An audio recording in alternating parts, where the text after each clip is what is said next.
भुवि भुव भारा तारक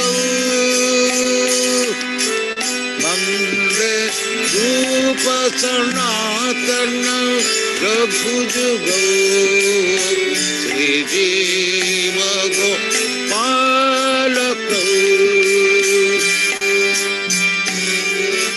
वंदे रूप सनातन रघुजुग श्री जीव गोपालक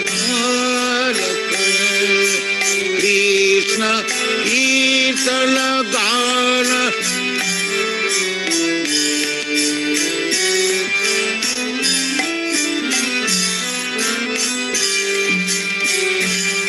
कृष्ण कीर्तन गान नर्तन पर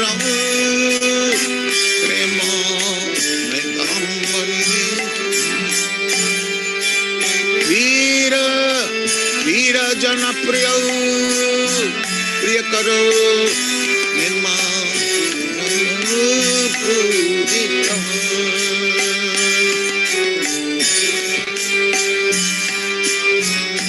श्री चैतन्य कृपा भरो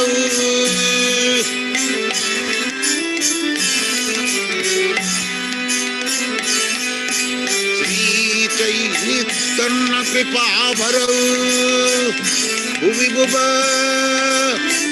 मारव अंतरक वंदे रूप सनातन रघुजुग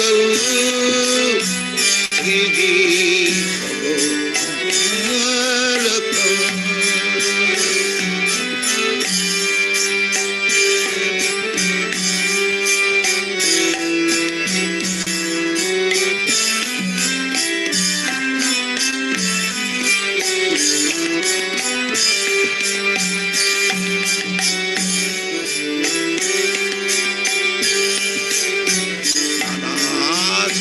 विचारणे कल्पना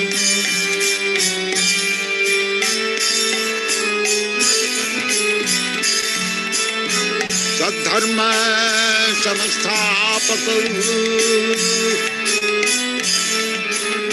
लोकानां हितकारिणं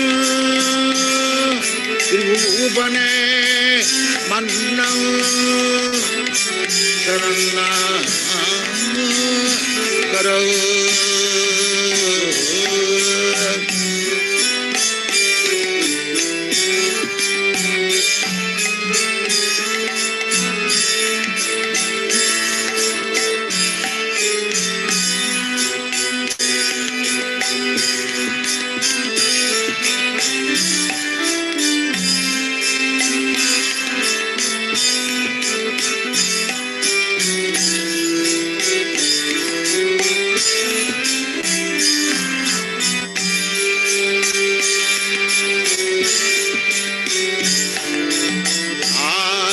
विचारणे कनुगुना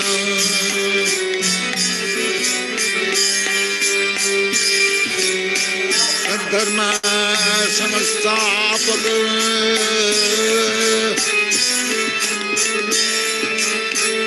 लोकानां हितकारिणां त्रिभुवने मन्नं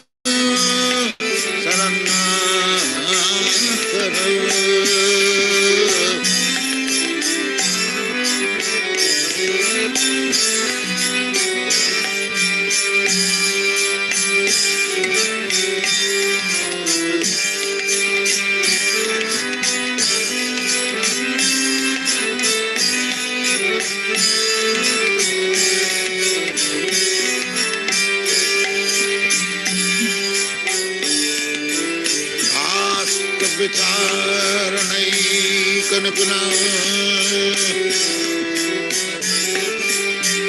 तद्धर्म संस्थापक लोकानां हितकारिणा त्रिभुवने मन्नं शरणा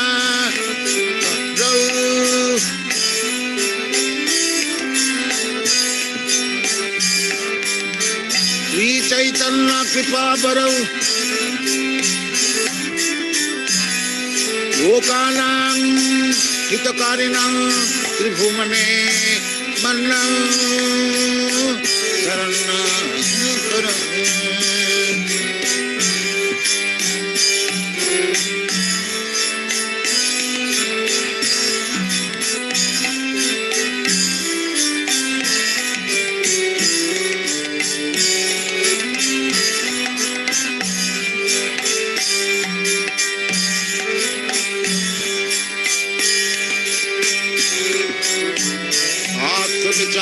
विचारणैकनिपुणं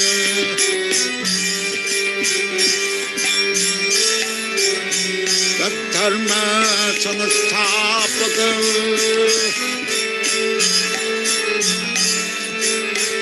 लोकानां हितकारिणां त्रिभुवने मन्नं शरणागतं Radha Krishna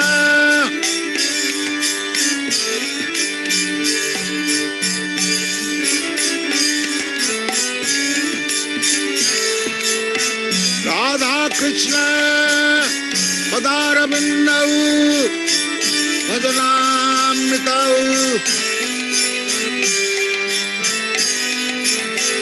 Radha Krishna Padaravindav Madana Nande Namatalika Vande Rupa Sanatana Raganuga Siji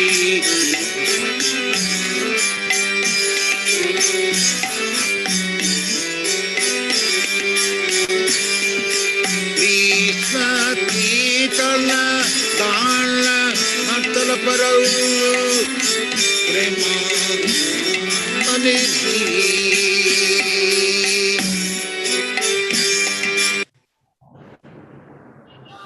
Jaya Radha Madhava Punya Bihari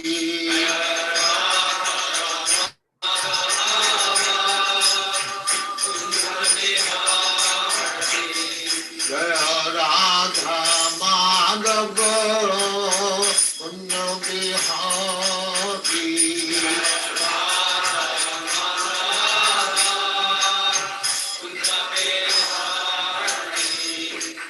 Yashodanandana Prajajana Ranjana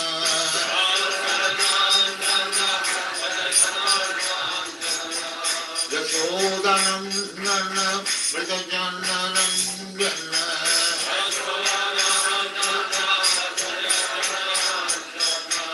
Yamuna Tira Banachari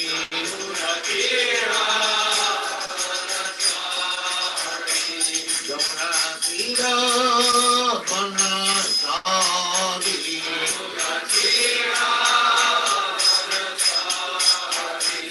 Jaya Radha Madhava Punya Bihari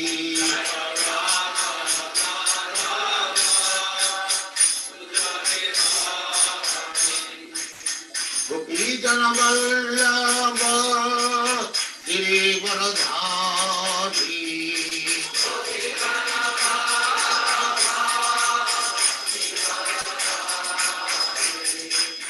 Gopi Jana Vallabha Girivaradhari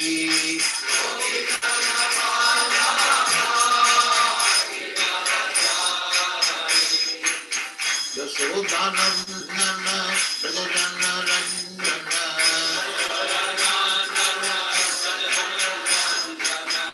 Yashodanandana Prajajana Ranjana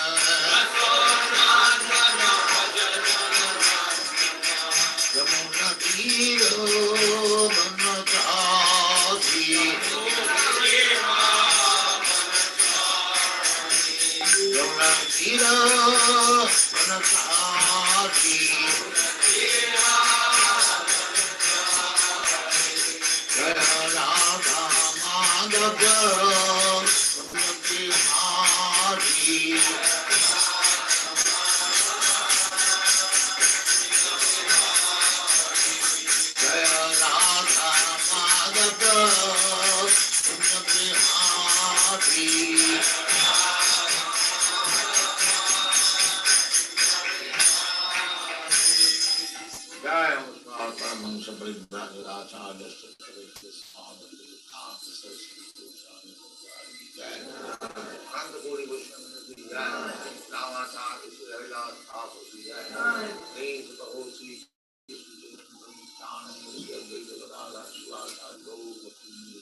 Sastri Radha Krishna Bhogna Sankanda Radha Vrindavan Dham ki jai, Navadip Dham ki jai, Ganga Maya ki jai, Jamuna Maya ki jai, Guru Bhagavad Dham ki jai.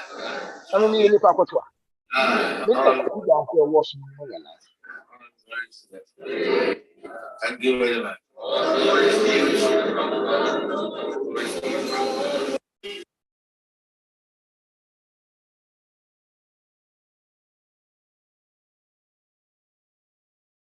Hare Krishna Maharaj, please accept my respectful obeisances.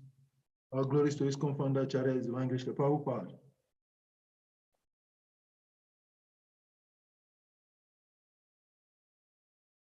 Hare Krishna.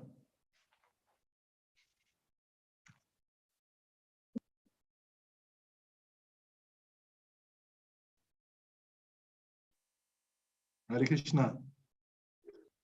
Okay, can you hear me?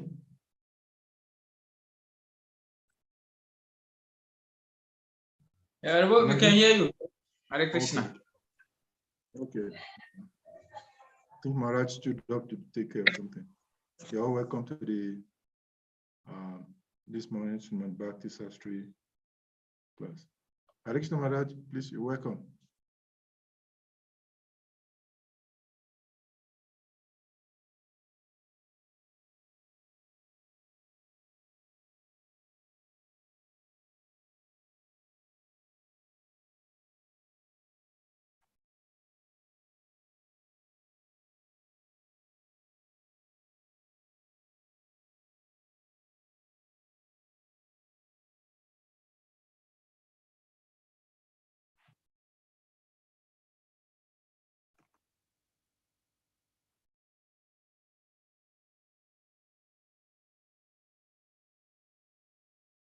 Okay, maybe probably we'll hear some bhajan while Maharaj get ready.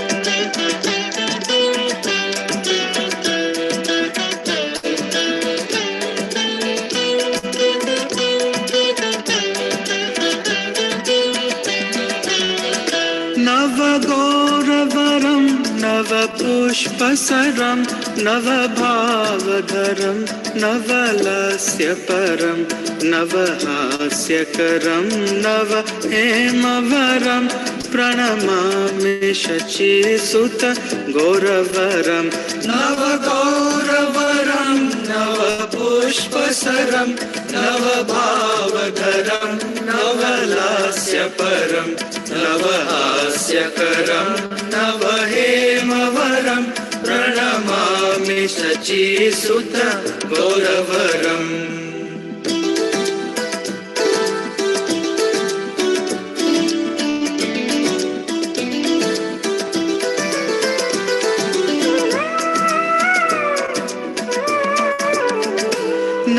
नवप्रेमयुतं नवनीतशुचं नववेशकृतं नवप्रेमरसं नवधाविलसशुभप्रेममयं प्रणमामि शचीसुत गौरवरं नवप्रेमयुतं नवनीतशुचं नववेशकृतं नवप्रेमरसं नवदा विलसत्शुभप्रेममयं प्रणमामि शचीसुत गौरवरम्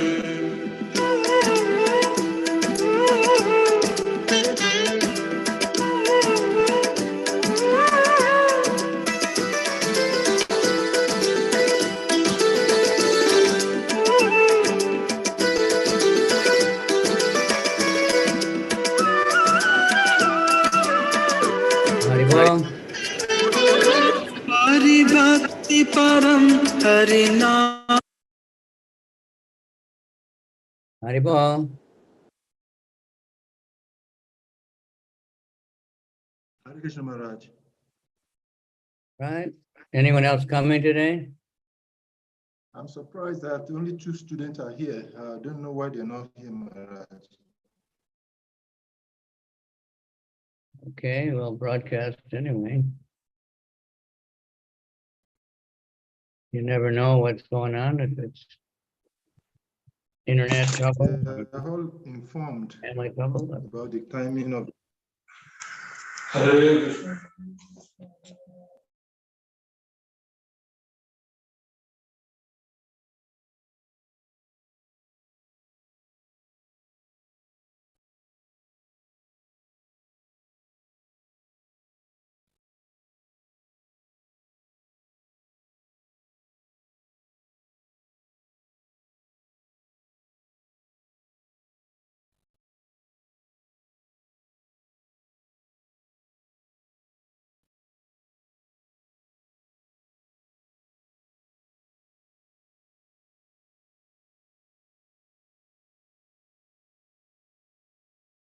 So, Maharaj, what are we going to do?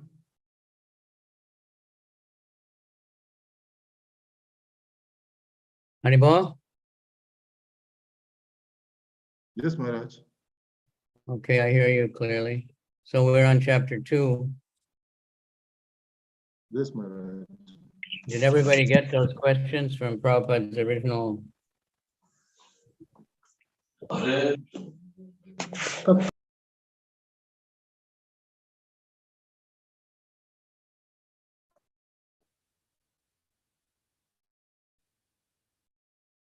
I sent it immediately yesterday. All right, so we'll start.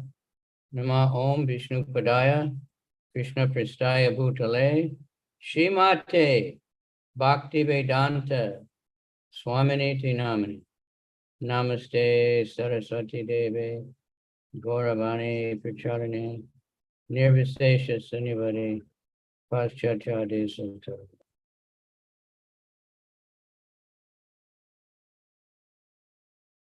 Panchakalpa Trubhyascha Kripa Sindhu Vyevacha Patitanam Pavanebhyo Vaishnavebhyo Namaha.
Okay, start with Sarvamai. Hare Krishna Maharaj, Dandat Pranam. Chapter 2, the first stages of devotion. The 3 categories of devotional service which Srila Rupa Goswami described in Bhakti Rasamrita Sindhu are listed as devotional service in practice, devotional service in ecstasy, and devotional service in pure love of Godhead. There are many sub-headings in each of these categories. Generally, it is understood that in the category of devotional service, in practice, there are two different qualities. Devotional service in ecstasy has four qualities, and devotional service in pure love of Godhead has six qualities. These qualities will be explained by Srila Rupa Goswami later on. In this connection, Srila Rupa Goswami suggests that the person eligible for Krishna consciousness or devotional service can be classified by his particular taste. He says that devotional service is a continual process from one's previous life. No one can take the devotional service unless he has had some previous connection with it.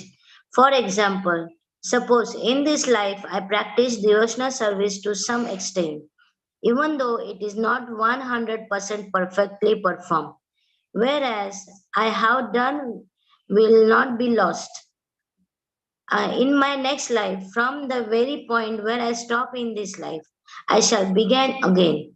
In this way, there is always a continuity.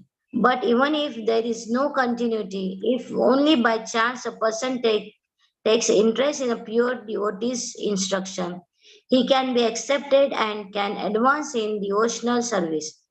Anyway, for persons who have a natural taste for understanding books like Bhagavad Gita and Srimad Bhagavatam, devotional service is easier than for those who are simply accustomed to mental speculation and argumentative process. To support this statement, there are many authoritative assert, assertion by the learned scholar of bygone ages. According to their general option, a person may become governed by certain conviction derived by his own argument and decisions. Then another person who may be greater logician will nullify this conclusion and establish another thesis. In this way, the path of argument will never be safe or conclusive. Srimad Bhagavatam recommended, therefore, that one follow in the footsteps of the authorities. Here is general description of devotional service given by Srila Rupa Goswami in his Bhakti Rasamrita Sindhu. Previously, it has been stated that devotional service can be divided into three categories, namely devotional service in practice, devotional service in ecstasy, and devotional service in pure love of God. Now, Srila Rupa Goswami proposes to describe devotional service in practice. Practice means employing our senses in some particular type of work. Therefore, devotional service in practice means utilizing our different sensory organs in service to Krishna. Some of the senses are meant for acquiring knowledge, and some are meant for executing the conclusions of our thinking, feeling, and willing. So, practice means employing both the mind and the senses in a practical devotional service. This practice is not for developing something artificial. For example, a child learns or practice to walk. This walking is not unnatural. The walking capacity is there originally in the child, and simply by little practice, he walks very nicely. Similarly, devotional service to the Supreme Lord is the natural instinct of every living entity. Even uncivilized man like the aborigines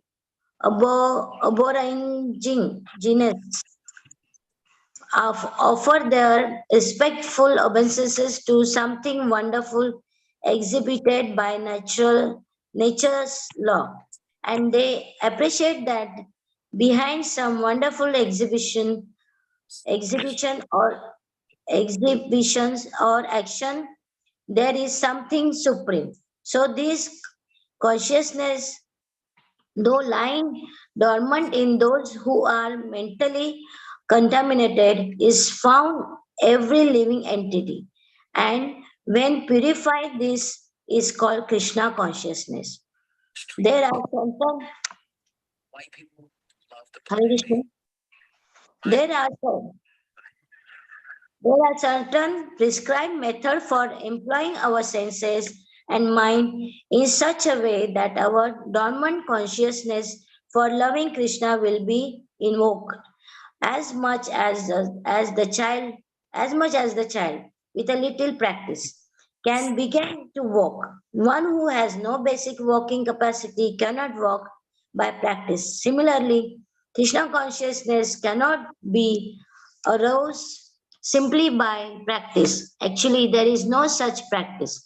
When we wish to develop our innate capacity for devotional service, there are certain processes which, by our accepting and executing them, will cause that dormant capacity to be invoked.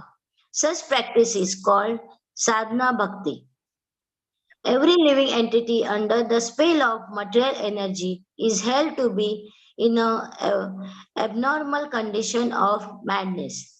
In Srimad Bhagavatam, it is said, generally the conditioned soul is mad because he is always engaged in activities which are the causes of bondage and suffering.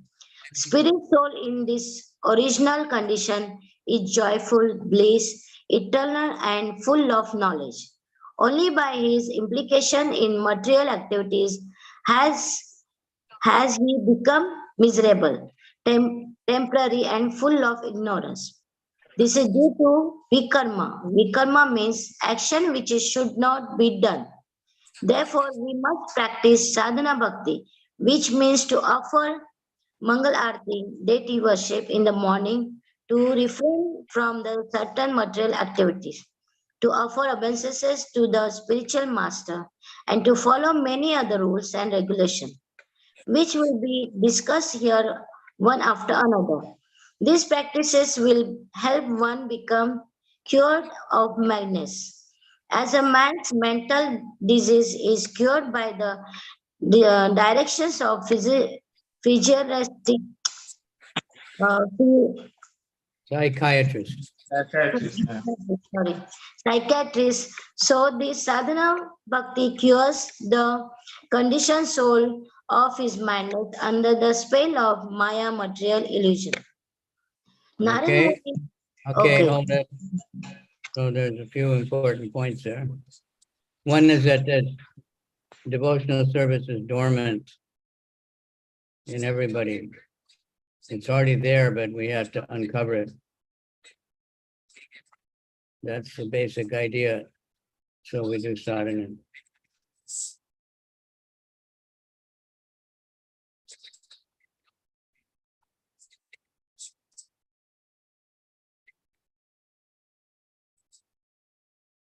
So there's devotional service in practice, that's the beginning stage. Then in ecstasy, that's called bhava. And then prema is love of God, and step by step. But the same activities are always there. The sadhana, chanting japa, doing the deity worship, all those things are there in the stage of prema also. But the consciousness changes, not the activities.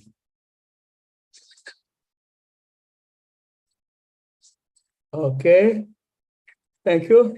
Very good reading. Now who next? Anandinam. Anandini Danam. Yeah, Krishna Maharaj, I beg to offer my humble obeisances. Maharaj, I read. Narada Muni mentions this sadhana bhakti in Srimad Bhagavatam, 7th canto, 1st chapter, verse 32. He says, dear to King Yudhishthira, my dear king, one has to fix his mind on Krishna by any means. I would like to unlight here. Okay, thank you. To King Yudhishthira. My dear king, one has to fix his mind on Krishna by any means. That is called Krishna consciousness. It is the duty of the Acharya, the spiritual master, to find the ways and means for his disciple to fix his mind on Krishna,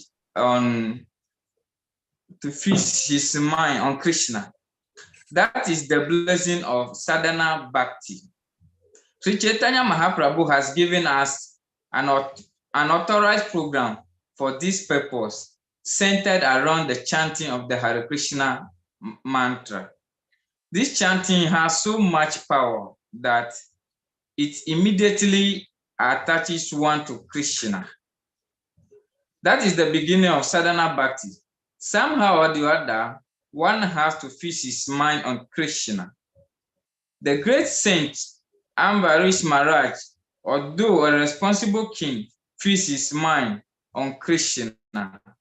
And similarly, anyone who has tried to fix his mind in this way will very rapidly make progress in successfully reviving his original Krishna consciousness. Now, this sadhana bhakti or practice of devotional service may also be divided into two parts. The first part is called service according to regulative principles. One has to follow these different regulative principles by the order of spiritual master or on the understanding of authoritative scriptures. And there can be no question or refusal. That is called VD or regulated. One has to do this without argument. Another part of sadhana bhakti is called Raganuga. Raganuga refers to the point at which, by following the regulative principle, one becomes a little more attached to Krishna and execute devotional service out of natural love. For example, a person engaged in devotional service may be ordered to rise early in the morning and offer arati, which is a form of deity worship. In the beginning, by the order of the spiritual master, one rises early in the morning and offers arati. But then he develops rare attachment. When he gets the attachment, he automatically tries to decorate the deities and prepare different kinds of dresses and think of the different plans to execute his devotional service nicely.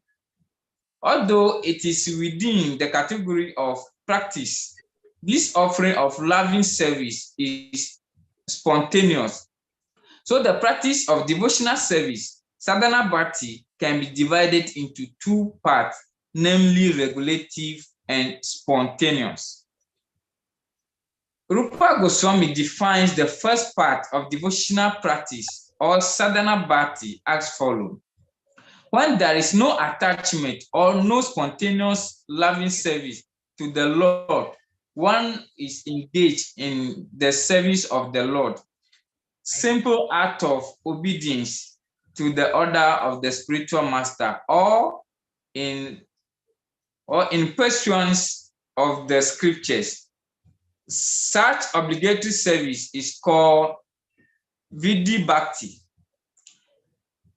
These principles of Vidhi Bhakti are also described in Srimad Bhagavatam, 2nd Canto, 1st chapter, verse 5, where Shukadev Goswami instructs the dying Maharaj Pariksit as to his course of actions. Maharaj Pariksit meets Shukadev Goswami just a week before his death, and the king was perplexed as to what should be done before he was to pass on. Many other sages also arrived there, but no one could give him the proper direction. Sukadev Goswami, however, gave this direction to him as follows.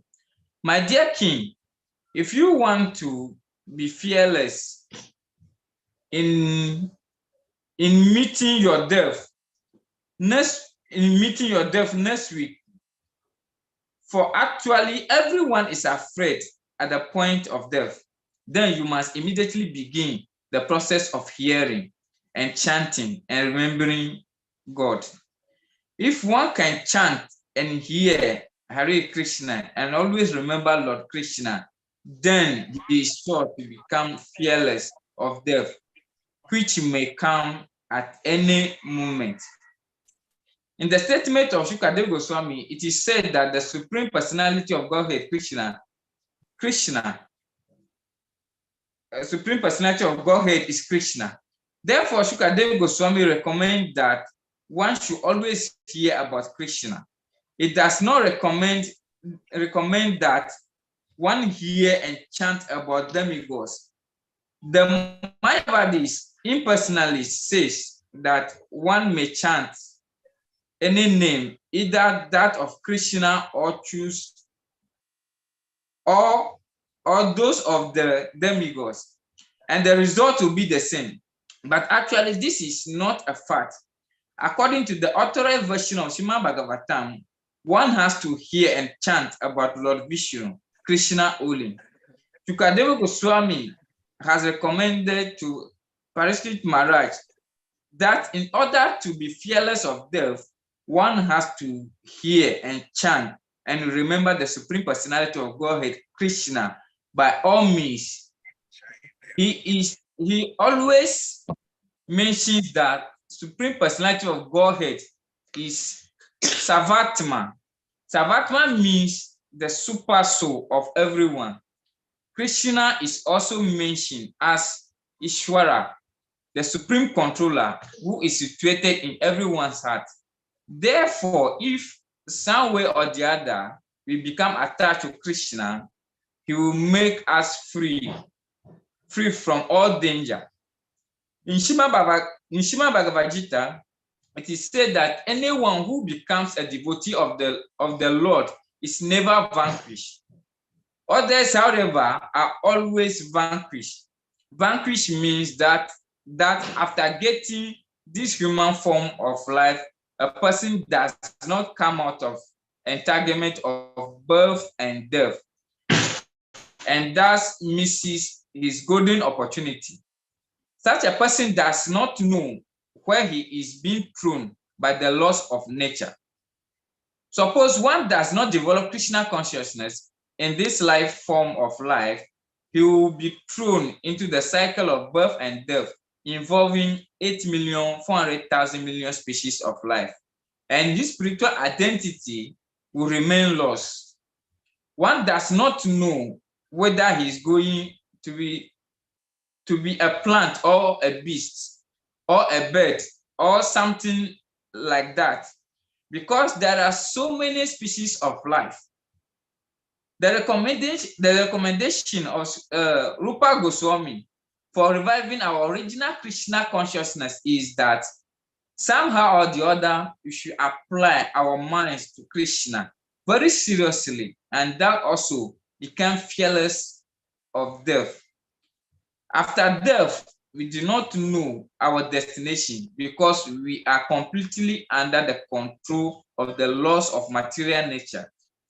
Only Krishna, Supreme Personality of Godhead, is controller over the laws of nature. Therefore, if we take shelter of Krishna seriously, there will be no fear of being thrown back into the cycle of so many species of life. A sincere devotee will surely be transferred to the abode of Krishna, as affirmed in Bhagavad Gita. Okay, In the stop. Haribol, Hare Krishna, so what do you catch from what you just read as the essence of it? Madam, you say, what have I? Yeah, what do you catch there as the essence of what you just read? What did you understand? What is your understanding? Yeah, very is that Yeah, when one takes the path of Krishna consciousness, actually he's fearless. Those things, actually, we won't wait for it otherwise. It comes automatically. And at the end of it all, one attains the supreme abode, whereby it does not come back to this material world. Hare Krishna. Yeah, and what's the first thing that you read about Lord Chaitanya, what he gave us? What did The beginning, it said the beginning of sadhana. Hearing. Hearing what? Chanting Hare Krishna, right? Yeah, hearing and chanting, yes, please. Now, Krishna or Vishnu Sahasranam or Lakshmi Sahasranam? Sarika Prabhu, I can't hear you well. I said, what did Lord Chaitanya Mahaprabhu recommended? Maharaj is asking. the thing is, chanting Hare Krishna is not just the beginning of sadhana, it's the middle and the end. Krishna says in Bhagavad Gita, Adi Madhyam Antyam Cha. I'm the beginning, the middle, and the end of everything. So in our devotional practice, chanting is the beginning, middle, and end. Chanting the Maha Mantra. It never changes. It just gets that one has deeper realization.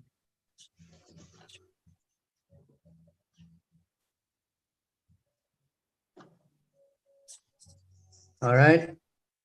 Okay, nice. Anyway, sadhana, is essential, and gradually we can learn to really relish it. Okay, next is Ramachandra Das. Maharaj, please forgive me. I'm listening to the class. I'm in the temple. Today is Sunday. As a temple commander, there's so much activity, so I can't read. Please forgive me.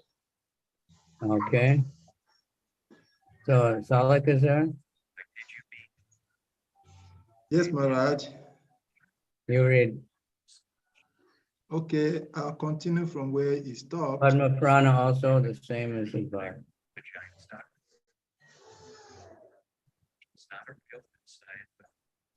Okay, continuation from where Anandini Dhanam Prabhu stopped. In Bhagavad Gita, it is said that anyone who becomes a devotee of the Lord is never vanquished. Others, however, are always vanquished. Vanquished means that after getting this human form of life, a person does not come out of the entanglement of birth and death, and thus misses his golden opportunity. Such a person does not know where he's being thrown by the laws of nature. Suppose one does not develop Krishna consciousness in this human form of life, he will be thrown into the cycle of birth and death, involving 8,400,000 species of life, and his spiritual identity will remain lost. One does not know whether he is going to be a plant or a beast, a bird, or something like that, because there are so many species of life. The recommendation of Rupa Goswami for reviving our original Krishna consciousness is that somehow or other we should apply our minds to Krishna very seriously, and thus also become fearless of death. After death, we do not know our destination, because we are completely under the control of the laws of nature.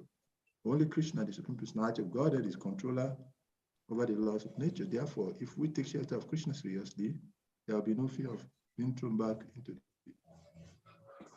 And I didn't know, Prabhu, do you read that paragraph? Yes. Yeah. In fact, you have to start from in the Padma Puranas. That's where you're supposed to start from. Yeah. I just saw that.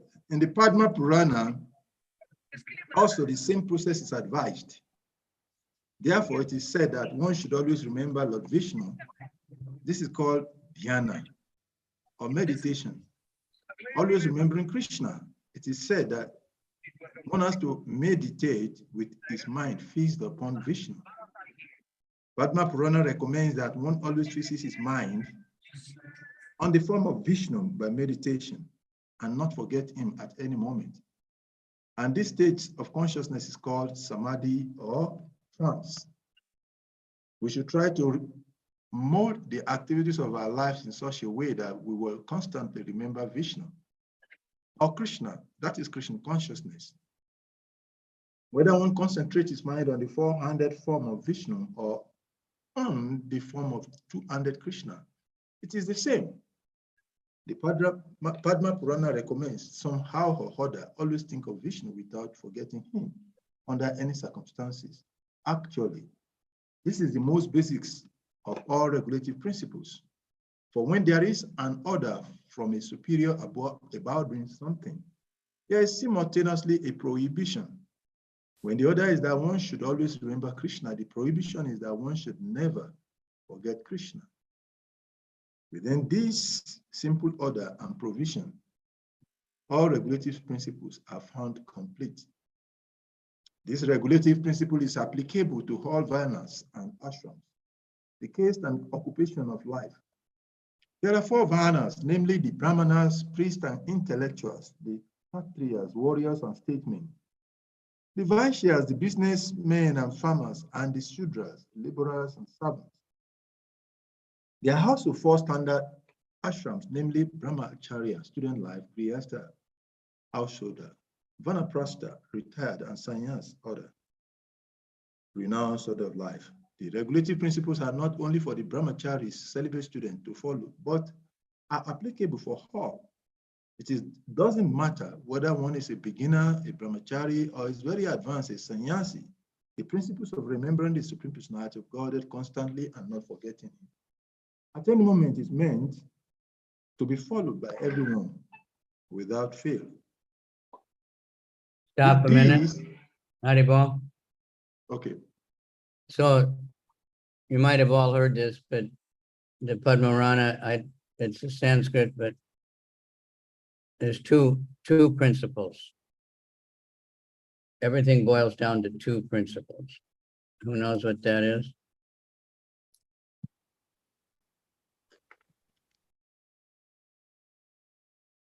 Who can say? Any of the students, anyone say it? I don't want to be the one to say it.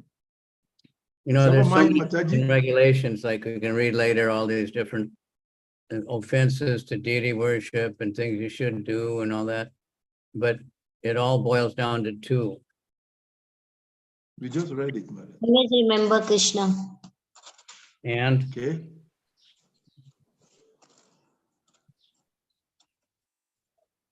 I don't know if it said that. Anyway, always remember Krishna and never forget Krishna. Okay.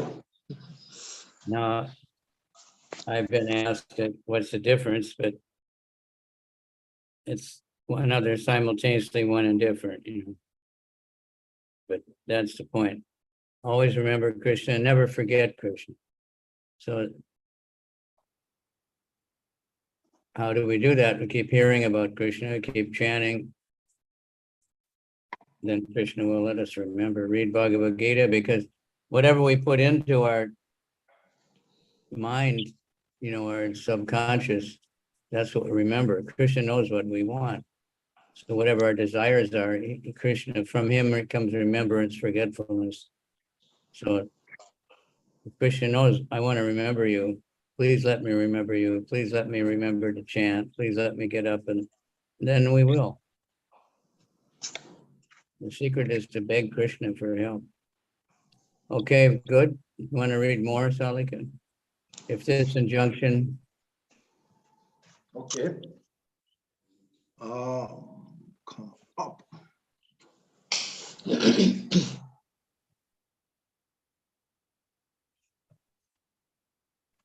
If okay. this injunction is followed, then all other rules and regulations will automatically fall into line. All other rules and regulations should be treated as assistants or servants of this one basic principle. The injunctions or rules and regulations and their resultant reactions are mentioned in the 11th canto of Srimad Bhagavatam. 5th chapter, verses 2 and 3. Tamasa Muni, one of the 9 sages who came to instruct King Nimi, addressed the king and said, the 4 social orders, namely the Brahmanas, the Kshatriyas, the Vaishyas, and the Sudras have come out of the different parts of the universal form of the Supreme Lord as follows. The Brahmanas have come out from the head, the Kshatriyas have come out from the arms, the Vaishyas have come out from the waist, and the Sudras have come out from the legs. Similarly, the Sannyasis have come out from the head, Vanaprasthas from the arms, the Grihastas from the waist, and the Brahmacharis from the legs. These different orders of society and grades of spiritual advancement are conceived in terms of qualification. It is confirmed in this Bhagavad Gita that the 4 social orders and 4 spiritual orders are created by the Lord himself in terms of different individual qualities.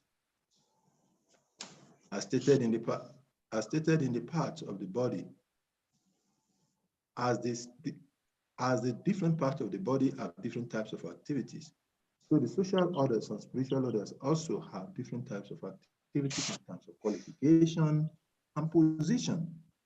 The target of these activities, however, is always the Supreme Personality of Godhead, as confirmed in the Bhagavad Gita. He is the Supreme Enjoyer. So, whether one is a Brahmana or a Shudra, one has to satisfy the Supreme Lord by one's activities. This is also confirmed in the Srimad Bhagavatam by a verse that reads, everyone must be engaged in this particular duty, but the perfection of such work should be tested. I take that again. Everyone must be engaged in his particular duty, but the perfection of such work should be tested by how far the Lord is satisfied with such activities. The injunctions herein is that one has to act according to his position, and by such activities, one must either satisfy the Supreme Personality of God or else falls down from one's position. For an example, a Brahmana who is born. Okay, so basically that's what Varnashram is. You know, there's a lot of discussion and confusion. We don't want to start labeling everybody that, you know, that the temple president decides who's a Sudra and who's a Brahmin. But whatever anybody's doing, devotees are beyond it, but it's going for Krishna. That's how society is supposed to be arranged. Somehow or other, there's Brahmins on the top, and, you know, everything anybody does is somehow leading them towards Krishna and being offered to Krishna. So that's the thing, do it for me, you know. I was at one Christian church and they had a sign in front of the pulpit where the priest stands, and it said, it was a Bible verse that said, this do as an offering to me. So that's exactly Bhagavad Gita. So whatever you do, whatever you offer, all that you eat, everything offer to Krishna. All right, you want to read more? Yes, but before we go forward, I want to ask a question. All right. In the paragraph we just read, it reads that everyone must be engaged in his particular duty for the perfection of such work should be tested by how far the Lord is satisfied with such activities. So the point is, how do we know when the Lord is satisfied by an activity? Everyone thinks it's working for Krishna in one way or the other way. So how do we know when Krishna is satisfied? Well,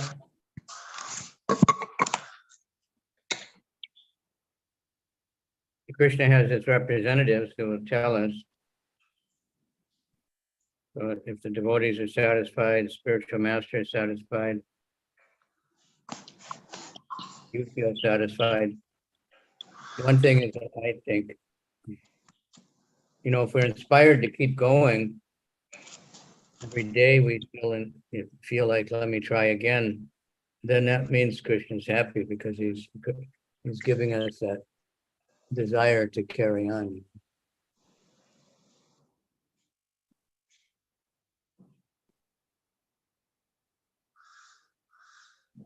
You know, if you feel discouraged and you don't want to do it anymore, and you're angry at other devotees, and you're, you know, if you're appreciating devotees, if you're feeling like enlivened by whatever you do, then that means Krishna's satisfied. He's in the heart. He's letting you know. That's one way. Anybody else have any idea about that?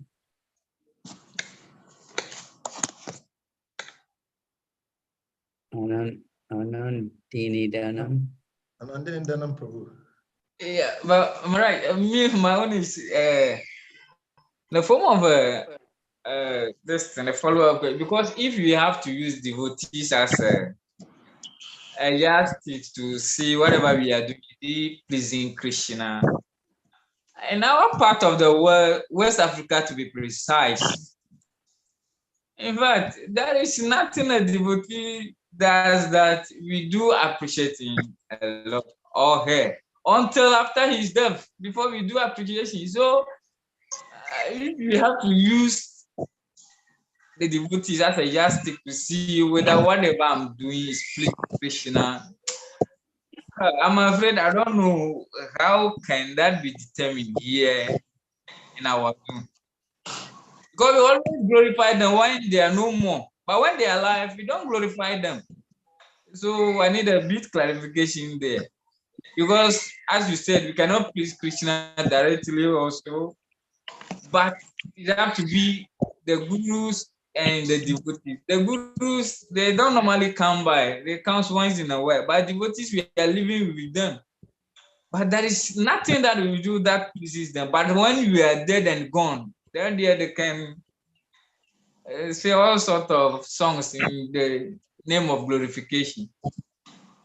So I need a little bit clarification on that aspect. As to what we can do, then we see that even though the devotee is not opening his or her mouth to say something, glorification, but inwardly, yes, he's pleased with whatever the devotee is doing. Hare Krishna. Okay, you said an awful lot there, so I don't know if I can catch everything. You have a specific, you know, one by one point? Maharaj is asking, do you have a specific example? Well, yeah, you said a lot of things, so can you make it shorter? Yeah, Maharaj, the fact is, I've been in it for a while now. But until death of some senior devotee recently, talk of this Prabhu from Nigeria. What is his name? I'm forgetting his name. Prabhu, can you remind me? Bali. Yes, Bali Maharaj Prabhu. And recently, one Prabhu who died here in Ghana. See, Ramanuja Prabhu. There are a lot of things that they did for each that we, the upcoming devotees, while they were alive. They need to tell us such things so that Prabhu, Maharaj, so that we can help them or can appreciate them more when they are alive. But a lot of things we hear after they're dead and gone before we hearing their glories. So that is the example that I can say.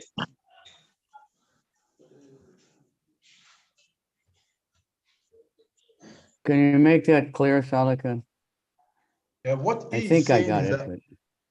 He's saying that he's giving an example of two devotees, Bali Maharaj Prabhu in Nigeria and Raganuga in Ghana.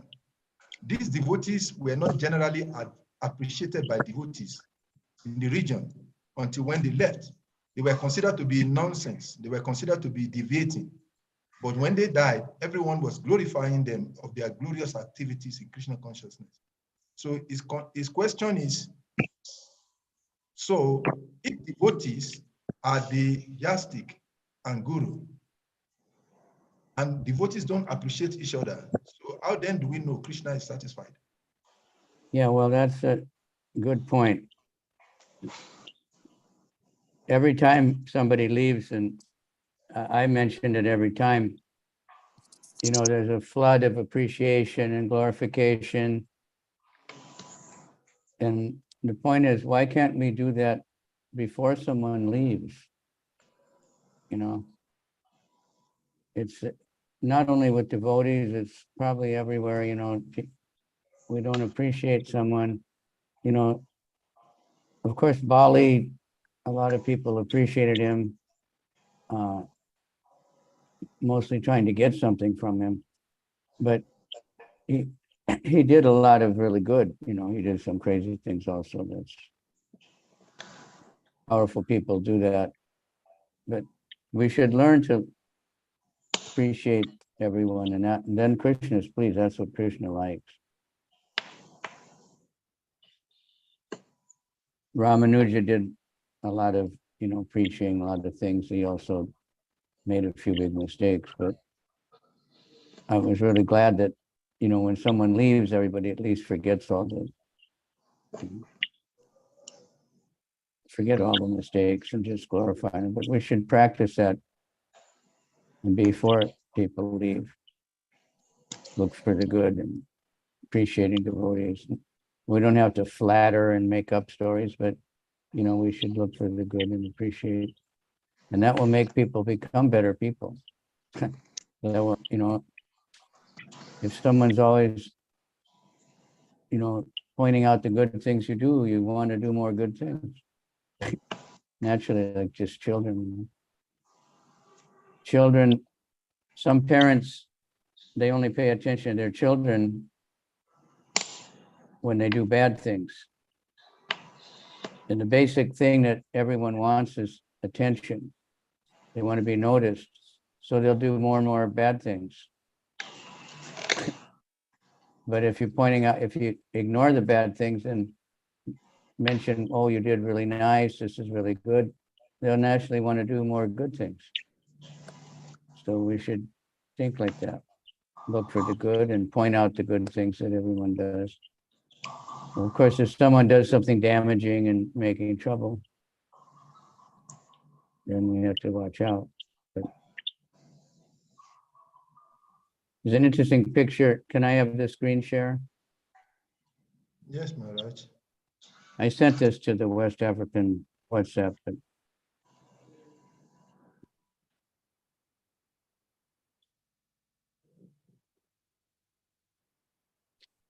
disabled participant screen share.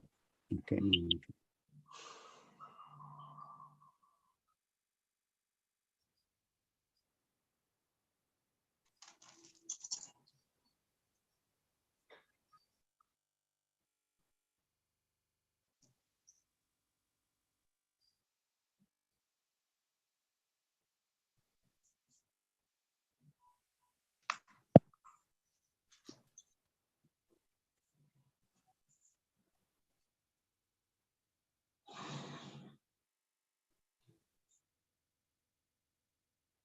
This is in London. It's a Ghanaian butcher. And he asked for books.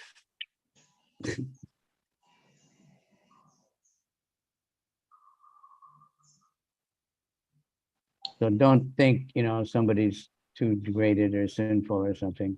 Everyone's a spirit soul. Everyone wants Krishna. Everyone wants to have a better life. So it was a butcher and was killing animals. And... All right. Just thought I'd pop it up. Yeah. Hare Krishna. Yeah. Yeah, Maharaj, Prabhuji just asked about that Guru Maharaj also comes once in a while and we don't get association. So, and we also don't get association because Radhanan Maharaj, His Holiness Radhanan Maharaj doesn't have time and how to, like we have to take instruction from his lectures because association or personal association is not possible for us. Yeah, that's what I heard over and over again when I was beginning. Was the Vani is better than the Vapu. You know, you just want physical, personal association. And the most important thing is Avani, the teachings. So now we have a lot of access to teachings because there's so many recorded lectures and books.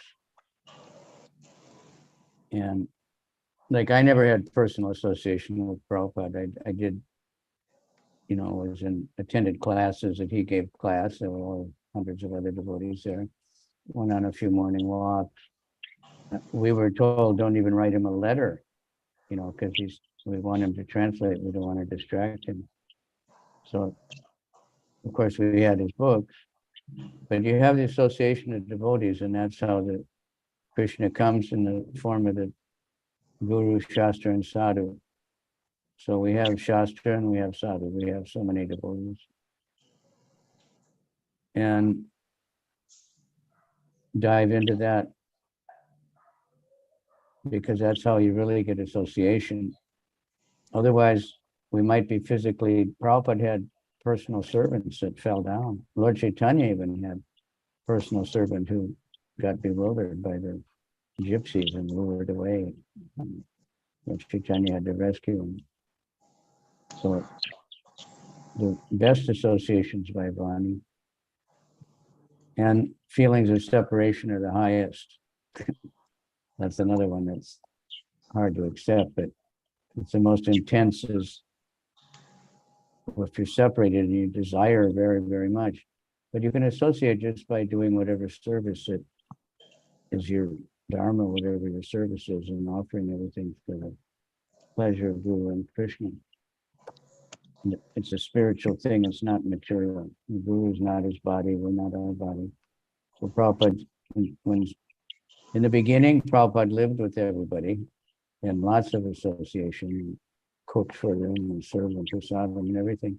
But after a while, there were too many devotees, too many temples, and he would just visit, and he would associate mostly only with the temple president and a few others, except that he was giving class. And he was writing letters, but not to everybody, because they told us, don't write letters, don't bother him. Prabhupada actually didn't like that when he heard about that, but by the time I heard that, it was too late. So, but Krishna wants us to feel separation. Like I heard this Shukti Gopi, she was saying this, in New York, they had locked down for a while, nobody could go anywhere, and temples were closed. And she was saying, you just have to take it. Krishna is trying to give us a feeling of separation. He's trying to help us actually have higher, intense feelings of separation. That we can't just go to the temple and talk to our friends and stuff. We have to start to want to go to the temple because we miss a deity or something.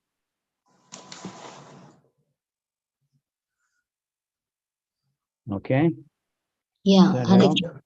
yes, Maharaj. Thank you. It's a Rick test, Maharaj, you know. before we go further, sorry, on this same topic, you rightly said, divine instruction is more important than the, or is more better than the verbal. But sometimes it could be tricky when we face life situations and how to take decisions on the instructions of the spiritual master. I'll give an example, Maharaj. Sometimes back in Nigeria, when Lagos Temple, originally built by ISKCON, was to be sold, there was divergent opinion among devotees. And there was an initial instruction by Srila Krishna that Bhakti Swami, that the property should not be sold. But some devotees decided to sell. But eventually the property was sold, and a particular devotee became so agitated by that sale to the extent that he was never ready to listen to anyone. And he went to every length trying to see that he gets a justification for that, but it was never heard. In such situations, when somebody is fighting on the instructions of the spiritual master has said, don't sell. But eventually some devotees felt it was supposed to be sold. So in such a situation, at what point does a devotee knows the limit? At what point does he give up for Krishna's satisfaction? Because There is a clear instruction, but that instruction was disobeyed by some other devotee, and is fighting for that. So at what point in such a situation, there are several examples like that in our yatra in region, West Africa, some Ghana temple also, there are so many. At what point does a devotee stop fighting to defend the instruction of the spiritual master? Well, sometimes we better call in outside help. But because instructions sometimes change, circumstances change, but the basic rule as far as selling property is if you can get something better, you know.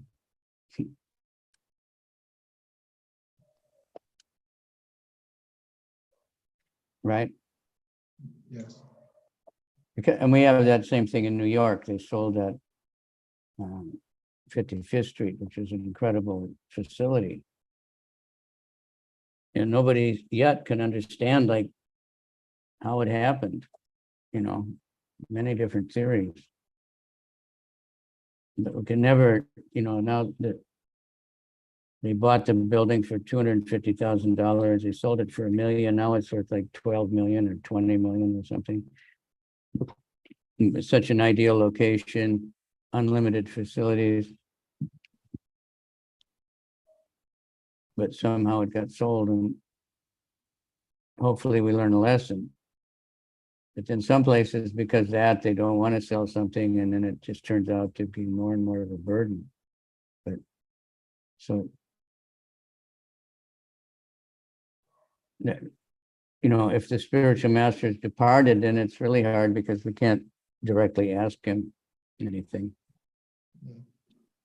Then we have to,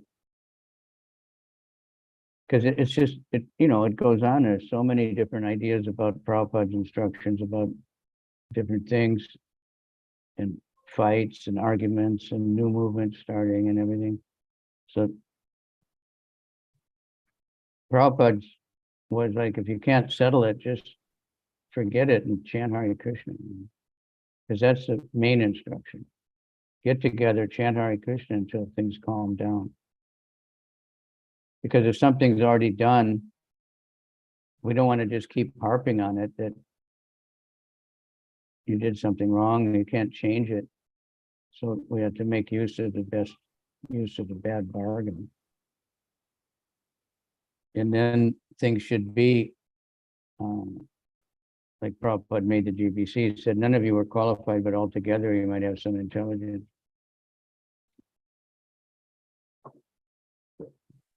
None of you alone are qualified. And people misunderstand a lot of things. Like I saw some post the other day and glorifying one of Prabhupada's godbrothers, which was nice.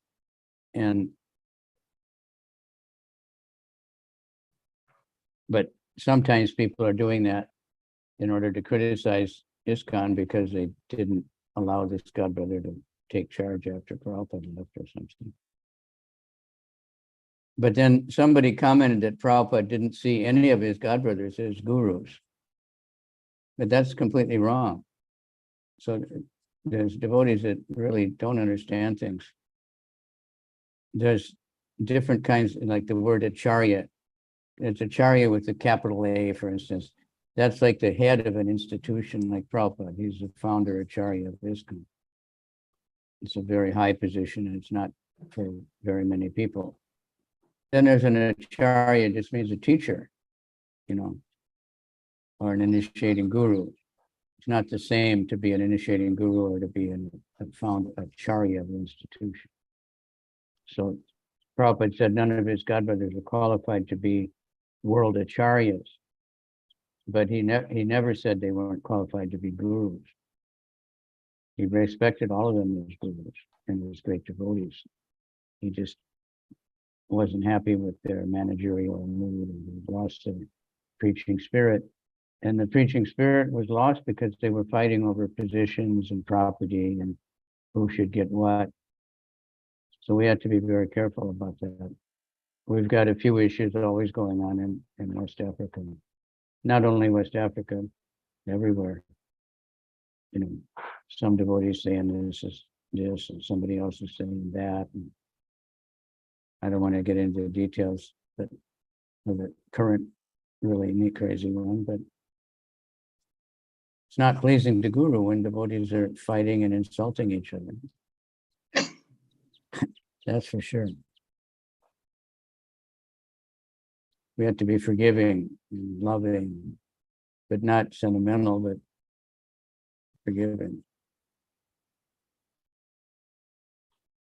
It's spiritual realization. All right. Thank you very much, Maharaj. That's nice. So remember, even a butcher wants to buy books, and he might become a great book distributor.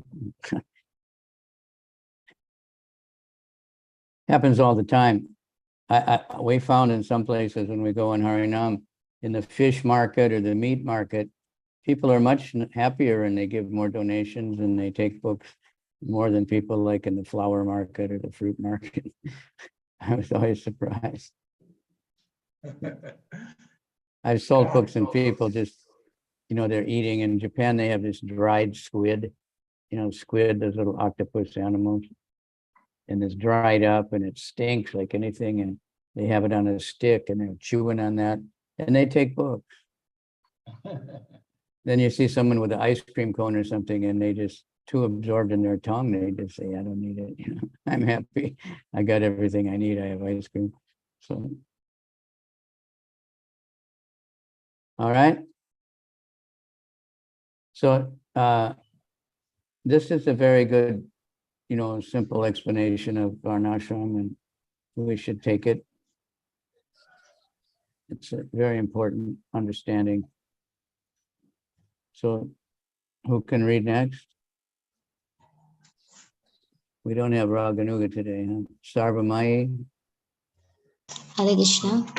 For example, a Brahmana who is born out of the head of the Lord has as his business to preach the transcendental Vedic sound or Shabda Brahma. Because the Brahmana is the head, he has to preach the transcendental sound, and he also has to eat on behalf of the Supreme Lord.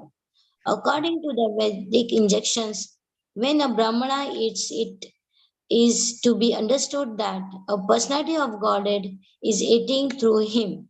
It is not, however, that the Brahmana should simply eat on his behalf of the Lord and not preach the message of Bhagavad Gita to the world. Actually, one who preaches the message of the Gita is very dear to Krishna, as is confirmed in Gita itself. Such a preacher is factually a Brahmana, and thus by feeding him, one feeds the Supreme Lord directly. Similarly, the Kshatriya has to protect people from the onslaughts of Maya. That is his duty. For example, as soon as Maharaj Parikshit saw that a black man was attempting to kill a cow, he immediately took his sword, wanting to kill the black man, whose name was Kali. That is the Kshatriya's duty. Violence is required in order to give protection. In Bhagavad Gita, Lord Krishna directly gave his order to Arjuna to commit violence on the battlefield of Kurukshetra, just to give protection to the people in general. The Vaishya are meant for producing agriculture products and trading them and distributing them. And the working class or the Shudras are those who haven't the intelligence of Brahmanas or Kshatriya or Vaishyas, and therefore they are meant to help this higher class by bodily labor. In this way, there is a full cooperation and spiritual advancement among all the different order of society. And when there is no such cooperation, the members of the society will fall down. That is the present position in the Kali Yuga. This age of quarrel, nobody is doing his duty, and everyone is simply puffed up by calling himself a Brahmana, intellectual, or a Kshatriya, soldier or statesman. But actually, such people are without states. They are out of touch with the Supreme Personality of Godhead because they are not Krishna conscious. Therefore, the Krishna conscious movement is intended to set a whole of human society in proper condition so that everyone will be happy and take profit from developing Krishna consciousness. Lord Krishna instruct Uddhava that by following the injunction of the social and spiritual order of human society, one can satisfy the Supreme Personality of Godhead. And as a result of such satisfaction, the whole society gets all the necessities of life amply and without that difficulty. This is because, after all, the Supreme Personality of Godhead maintains all other living entities.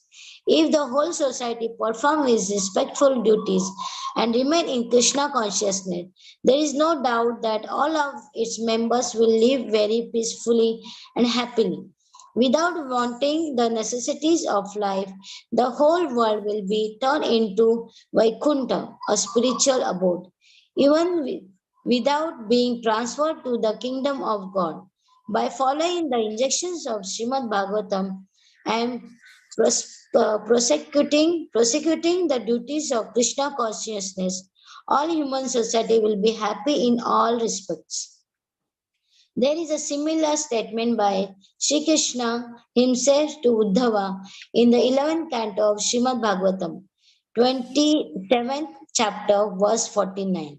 The Lord says there, "My dear Uddhava, all persons are engaged in activities, whether those indicated in the relevant relieved scriptures or ordinary worldly activities. If by the result of the either of such activities they worship me in Krishna consciousness, then automatically they become very happy within this world as well as in the next. Of this there is no doubt. We can conclude from this statement by Krishna that activities in Krishna consciousness will give everyone all perfection in all desires. Thus, the Krishna consciousness movement is so nice that there is no need of even designating oneself Brahmana, Kshatriya, Vaishya, Shudra, Brahmachari, Grihastha, Varnashram, or Sannyasi. Let everyone be engaged in whatever occupation he now has. Simply let him worship Lord by the result of his activities in Krishna consciousness. That will be adjust the whole situation, and everyone will be happy, peaceful within this world. In the Narada Pancharatra, the regulative principle of devotional service are described as follows. Any activities sanctioned in the revealed scriptures and aiming at the satisfaction of the Supreme Personality of Godhead are accepted by a saintly teacher as the regulative principles of devotional service. If one regularly executed such service unto the Supreme Personality of Godhead under the direction of bona fide spiritual master, then gradually he rises to the platform of serving the pure love of God. Hare Krishna.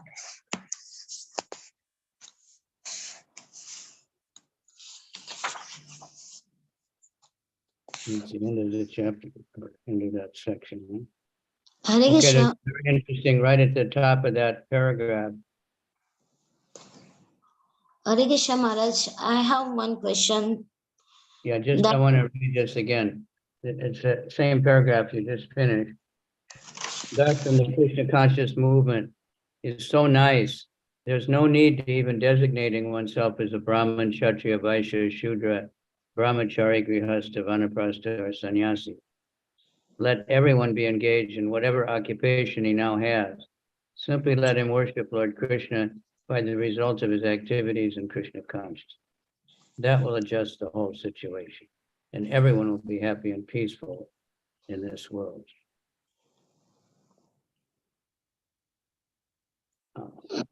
In the Narada-Pancharatra, the regulative principles of devotional service are described as follows. Any activity sanctioned in the revealed scriptures and aiming at the satisfaction of the Supreme Personality of Godhead are accepted by saintly teachers as the regulative principles of devotional service, if one regularly executes such devotional service. Okay, so that's quite important. We don't have to designate ourselves or anybody else. A devotee is a devotee. Lord Chaitanya said, Navaishana, Shudro, I'm not any of those things. Das, das, anadas. And we have to have faith that I know, I'm trying to please the Lord, so therefore he'll give me a benediction. But we have to be patient also. We can't expect like money to fall out of the sky or something to prove that we're a good devotee. That's not how we judge. But that someone is steady and humble. The more one is developing steadiness and humility, appreciation of other devotees, that's a sign of, really making spiritual advancement. Hare Krishna Maharaj, I Yeah. have one question. That is mentioned that there is no means in Krishna consciousness, no important for the Vaishya, Brahmana, and all that. But in India, still we have the differentiate of caste system is there. So sometimes it's come like if the low caste people or something is there, so the people doesn't like what to say, there is a problem with the association and all that. Yeah, actually that rigid caste system, of course, that started with the corrupt Brahmins of the Kali Yuga. Then the British kind of really set it up really strong, iron lower, and so we have to transcend it. That nowadays, I was just reading, we read this morning in the first canto, and Yudhishthira was going to do all these yagyas. He wanted to do 3 Ashwamedha yagyas. So he called Krishna to supervise, to make sure they had bona fide twice-born Brahmanas. Twice-born. Not that they're just born in a Brahmin family and then they're automatically Brahmanas, but they have to be trained and certified to act like Brahmins. And Prabhupada gives so many examples, just like your father may be a doctor, so you may have a better chance to become a doctor. You may have a propensity because you grew up around a doctor, but you have to study and you have to pass exams before you can be a doctor. You're not automatically a doctor. And if your father is a ditch digger, or, it doesn't mean you have to be that either. They might tell you, no, you can't, you're stuck, your father's this, your father's that. No, you can be whatever you want, whatever you can study and learn from. Now there's so many examples of people like that. There's many examples of people born in high, with a family of high so-called educated, and they just become thieves and rascals. And there's other people born in, with only one parent, and the mother was a drug addict, and they come out of it and become sometimes devotees, but even materially they educate themselves and rise above it. So that's what we have to look for. And people that are stuck in that old system, we're trying to teach them something better. Krishna says guna karma vibhagasha. He doesn't say janma. You don't judge chaturvarnam, 4 orders of life are not judged by one's birth. He says by one's activities and one's qualities. So I saw a sign here, I'm in Bombay, and it said, come and take an aptitude test, like career guidance or something. It said, come and take an aptitude test. So they have that idea that, you want to test people what their aptitude is, what they, what kind of work they would be happy doing. It'd be natural for them and not like a big strain. When I was in junior high school, they gave us those tests. Then they try to guide you. Of course, no, I never cared what they said, but the idea is there. In Vedic culture, they go by the horoscope and many things, and observation. How someone really acts, what they like. And so if everybody's doing the work that's their natural propensity that they like to do, then the society can be very peaceful and happy. But if everybody's thinking, I have to do this work to get more money or more prestige, or we're letting Sudras become presidents, then it's a big problem. All right, does that help? I hope. Yes. Hare Krishna. Everywhere has that natural thing. Everywhere there's laborers, everywhere there's teachers, there's scholars, everywhere there's, police and government people. That's just natural. People have natural propensities. So proper society will be able to recognize and then engage people according to those propensities.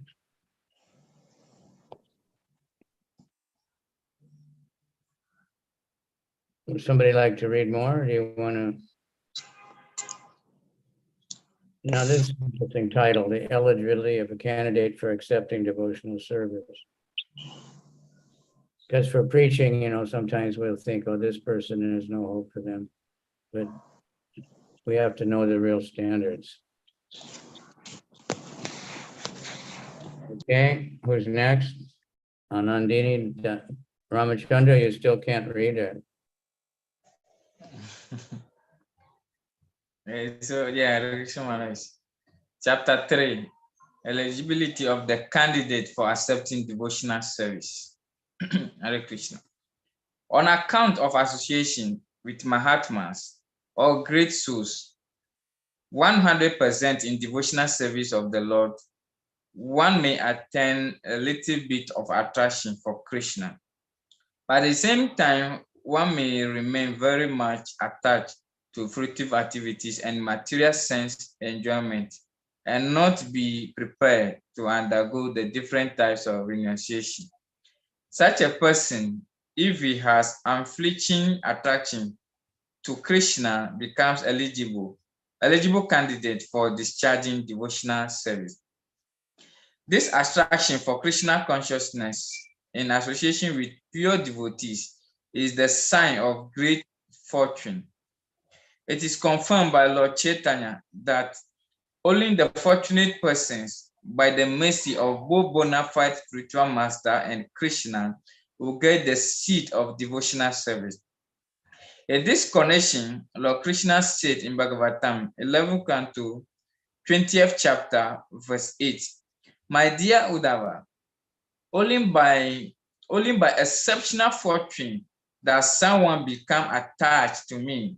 And even if one is not completely attached from fruitive, is not completely detached from fruitive activities, or is not completely attached to devotional service, such service is quickly effective. Devotees may be divided into three classes. The devotee in the first or uppermost class is described as follows. He's very expert in the study of relevant scriptures, and he's also expert in putting forward argument in terms of scriptures. He can very nicely present conclusions with perfect discretion and can consider the ways of devotional service in decisive way.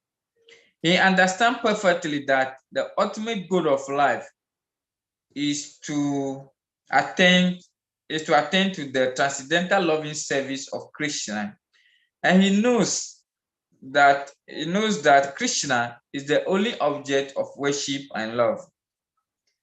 This first class devotee is one who has strictly followed the rules and regulations under the training of a bona fide spiritual master and has sincerely obeyed him in accord with revealed scriptures, thus being fully trained to preach and become a spiritual master himself, he is considered first class. The first class devotee never deviates from the principles of higher authority, and he attained firm faith in the scriptures by understanding with all reason and argument. When we speak of argument and when we speak of argument and reason, it means arguments. I'll take it again. When we speak of argument and reason, it means argument and reason on the basis of revealed scripture. The first class devotee is not interested in a dry speculative methods meant for wasting time. In other words, one who has attained a mature determination in matter of devotional service can be accepted as a first class devotee. The second class devotee has been defined by the following symptoms. He is not very expert in arguing on the strength of revealed scriptures, but he has firm faith in the objective. The purpose of this description is the second class devotee has firm faith in the procedure of devotional service unto Krishna, but he may sometimes fail to offer arguments and decisions on the strength of revealed scriptures to an opposing party. But at the same time, he is still undoubted within himself as to his decisions that Krishna is the supreme object of worship. The neophyte or third class devotee is one whose faith is not strong and who at the same time does not recognize the decision of the revealed scripture. The neophyte's faith can be changed by someone else with strong argument or by opposite decision. Unlike the second class devotee, who also cannot be put forward argument and evidence from the scripture, but who still has all faith in the objective. The neophyte has no firm faith in the objective. Thus, he is called the neophyte devotee. Further classification of the neophyte devotee is made in the Bhagavad Gita. It is stated there that 4 classes of men, namely those who are distressed, those who are in need of money, those who are inquisitive, and those who are wise, begin devotional service and come to the Lord for relief in the matter of their respective self-satisfaction. They go into some place of worship and pray to God for mitigation of material distress, or for some economic development, or to satisfy their inquisitiveness. And a wise man who simply realizes the greatness of God is also counted among the neophyte. Such beginners can be elevated to the second class or first class platform if they associate with pure devotees. An example of the neophyte class is Maharaj Dhruva. He was in need of his father's kingdom and therefore engaged himself in devotional service to the Lord. Then in the end, when he was completely purified, he declined to accept any material benediction from the Lord. Similarly, Gajendra was distressed and prayed to Krishna for protection, after which he became a pure devotee. Similarly, Sanatana, Sananda, and Samat Kumara were all in the category of wise saintly persons. and they were also attracted by devotional service. A similar thing happened to the assembly in the Nameshirana forest, Nameshirana forest, headed by the sage Sunaka. They were inquisitive and were always asking Sita Goswami about Krishna, that they achieved the association of a pure devotee and became pure devotees themselves. So that is the way of elevating oneself. In whatever condition one may be, if he is fortunate enough to associate with pure devotees, then very quickly he's elevated to the second class or first class platform.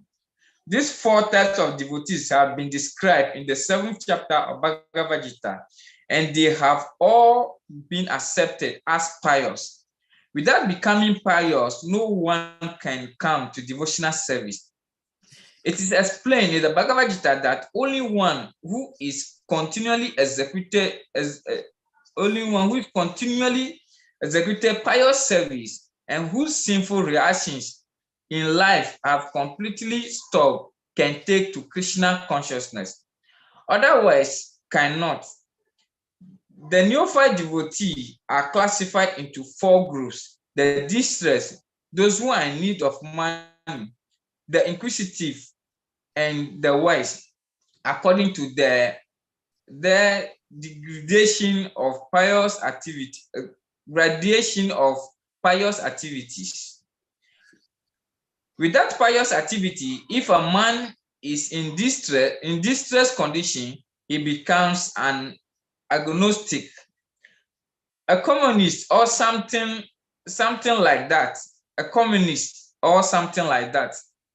Because he does not firmly believe in God, he thinks that he can adjust his distress condition by totally disbelieving in him. Lord Krishna, however, has explained in the Okay, Gita. wait a minute. Hold on a minute. Okay.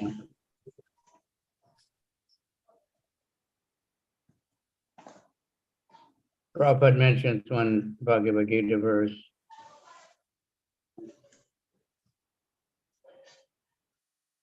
So I'm just going to put it up there.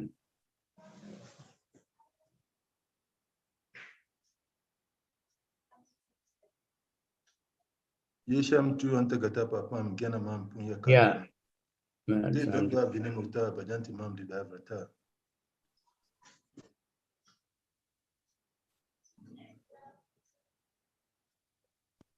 Okay, there it is. Everybody repeat. Yesham Twantakatam Papam. Yesham tu antagata papam. Jananam Punya Karmanam. Janana Te Dwanda Moha Nirmukta. Vajanti Mam Drida Vrata. Persons who have acted piously in previous lives and in this life, whose sinful actions are completely eradicated, are freed from the dualities of delusion, and they engage themselves in my service with determination. Now, this is a very interesting verse, and it's mentioned here.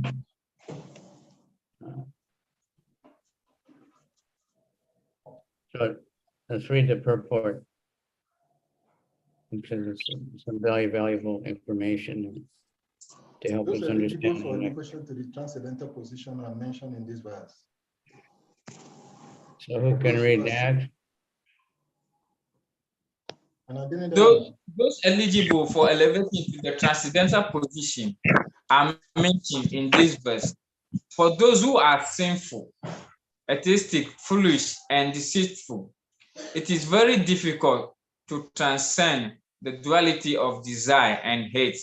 Only those who have passed their lives in practicing the regulative principle of religion, who have acted piously, and who have conquered sinful reaction can accept devotional service and gradually rise to the pure knowledge of the Supreme Personality of Godhead. Then gradually they can meditate in the trance on the Supreme Personality of Godhead. That is the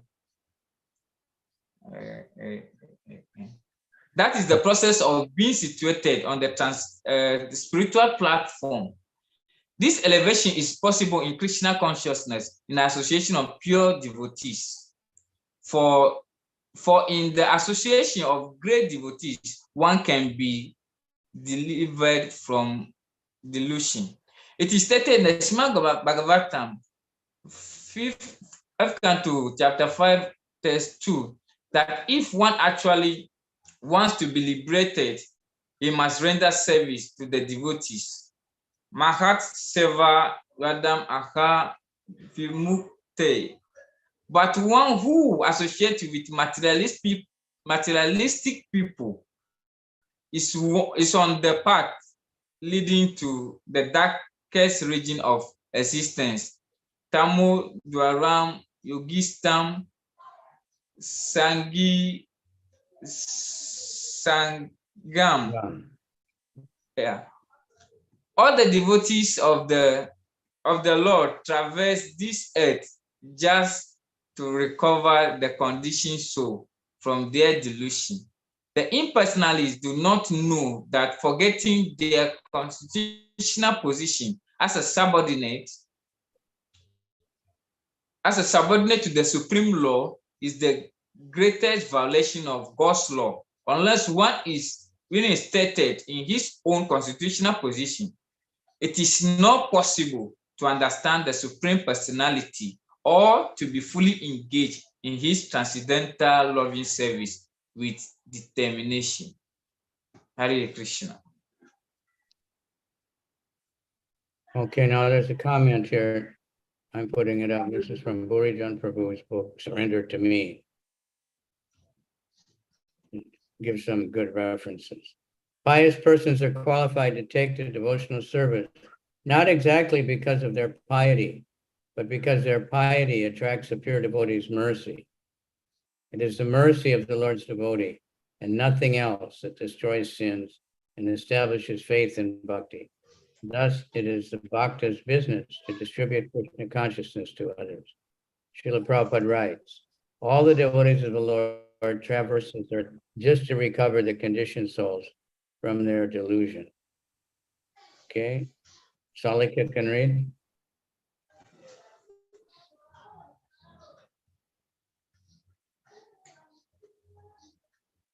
Haribol, you see it? Yes, Maharaj, we can see. Srila Baladev Vidya Bhushan's comment to the unique magnanimous contribution of Srila Prabhupada. But do we ever find devotion for you in anyone? It seems that this would not be the case. Judging by your statement that all beings in creation are born into delusion, this is answered. Those living beings who have received the merciful glance of the topmost pure devotees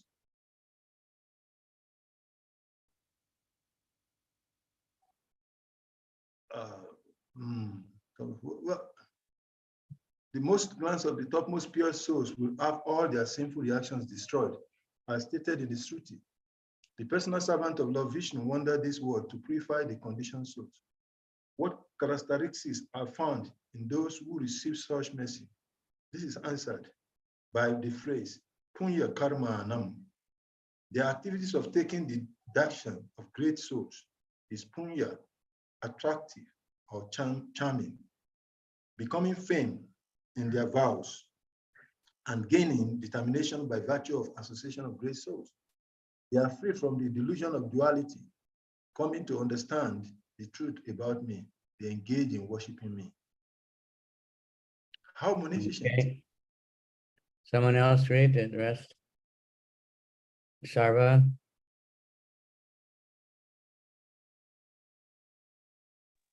How magnificent then was Srila Prabhupada. He so widely cast his purifying glance that it fell upon even impious and those engaged in most unfortunate work, and thus he created their punya karmanam. Another kind of devotee, one with mixed intention, is described next. Intelligent person. That's good. That's the next verse. So anyway, there's other places where Prabhupada says, well, we might think, well, I didn't do any pious activities. I was born in a little family. I don't have the symptoms of a pious person. I haven't done any pious activity in this life. But as soon as one chants Hare Krishna, then he's transcended all that. That's why we try to give the holy name to everybody, because then that's beyond any pious activity, and one will stop the sinful activities, and then he's qualified. So that's why devotees that know that they got the mercy, and we know what it's done for us, and we want to give it to everybody, whatever way we can. Everybody has different capacity, but you never know. You may only preach to one person in your whole life, but that person might become like something really amazing. So, but we don't have to think about that. Just try to do what the Guru wants us to do, and we'll know that if we're trying, he's pleased. He's pleased with the effort. People ask that question, and the examples like parents. The child's learning how to walk, so he falls down a lot. But a child will never just give up. Every time he falls down, he cries, sometimes he'll laugh, and he'll just get up and keep trying. And everybody will encourage him, And that's the way Krishna sees us. We're all like spiritual babies. But if we're trying, no matter how clumsy we are, he's pleased with us. But you have to keep trying. The only failure is to quit trying, not try. Okay? Just that 728, that's an essential verse, and it's mentioned here. So and it mentions that Lord Rishabdev's teaching Mahat Sevam Dwaram Ahur says Tamo Dwaram Yositam Yasni Sangat. The doors to heaven are open, the door by association with Mahatmas, with great souls. And the gate to hell is opened by too much attachment to women. That means too much attachment to enjoying the body. For men, attachment to women, and for women, attachment to men. And nowadays, men are attracted to men, they want to enjoy, and women are attracted to women and dogs and so many things. It's getting more and more crazy world. And we want to lift people out of that by giving them the holy name. All right. So who can read next? Yeah, but Arisa Maharaj, before we go on, I have a question.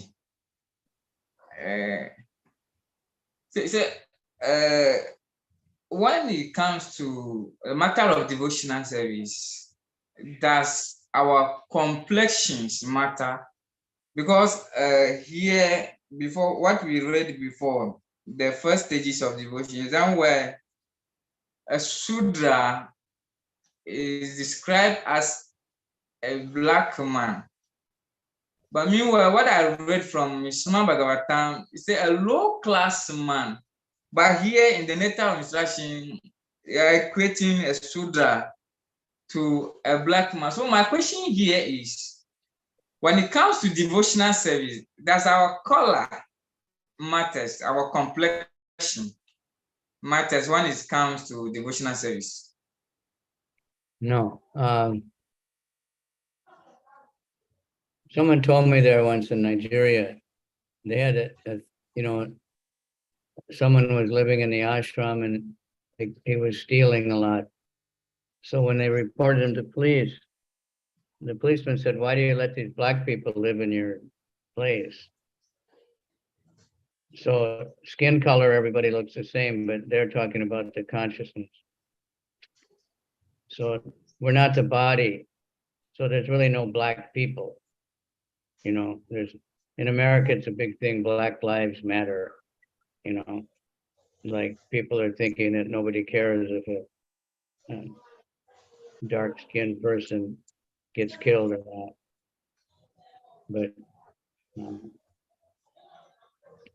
that's not right.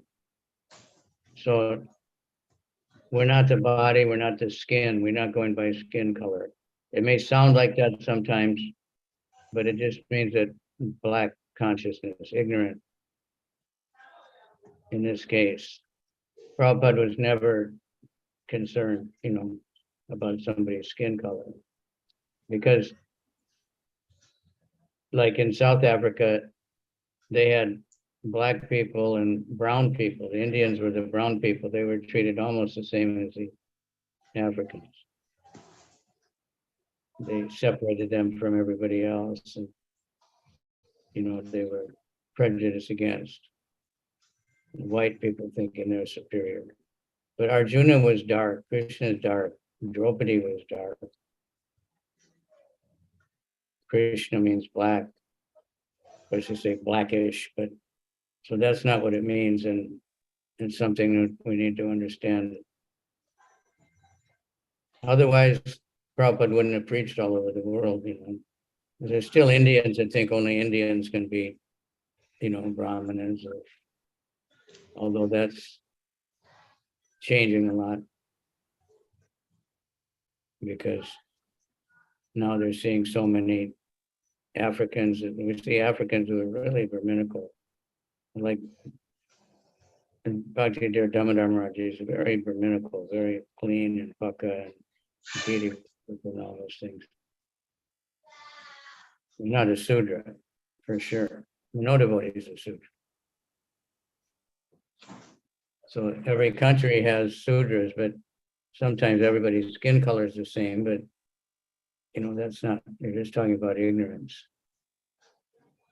In this case, not skin color.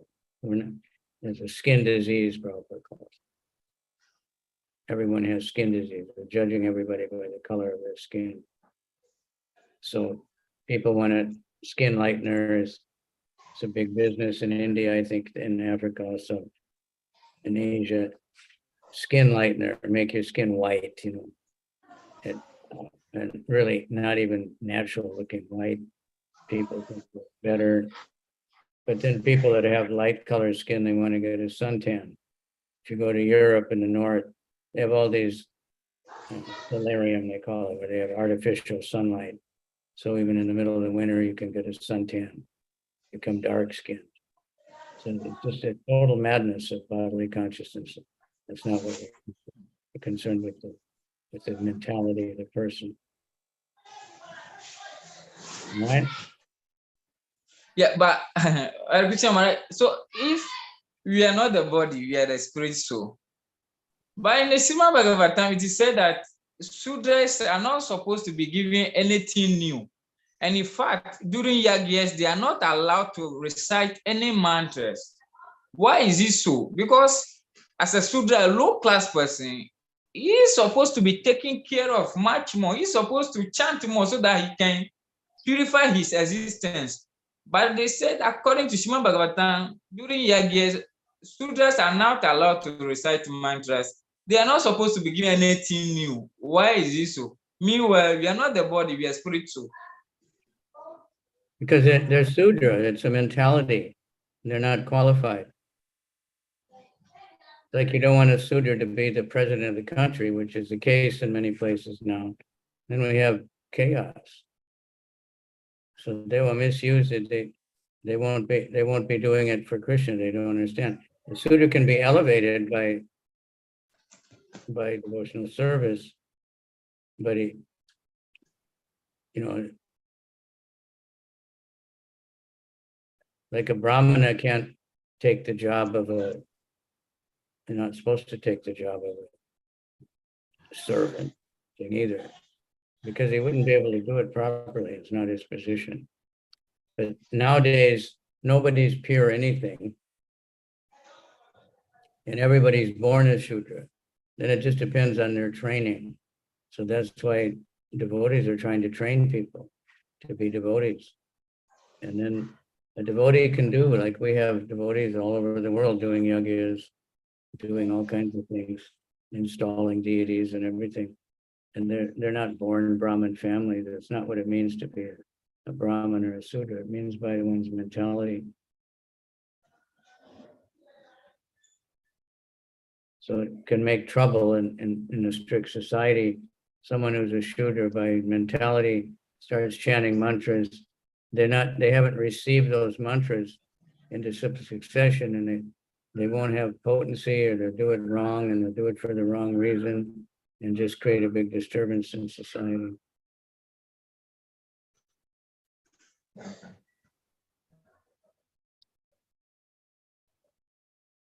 So there's no black people, I was thinking to write an article, and there's no black life. There's one female singer in America, very, very famous, super, super famous. And she's white like anything. She has like white hair practically her whole life. And she had one song where she said, "My life is as black," because she was unhappy marriage or something. So I have a black life, not black skin, So there's different ways of understanding different words.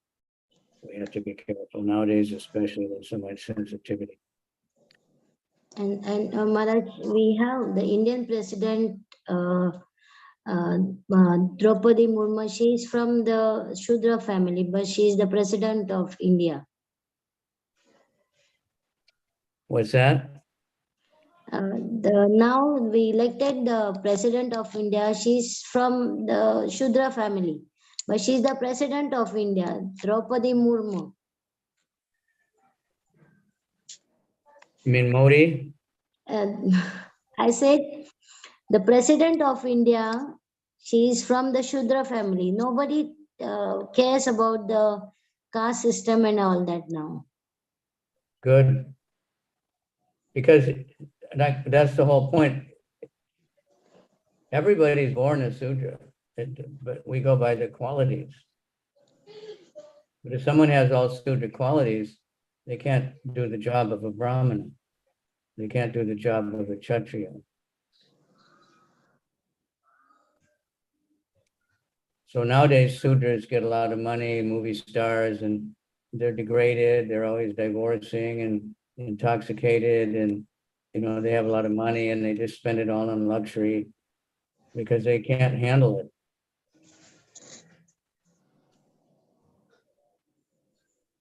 Okay.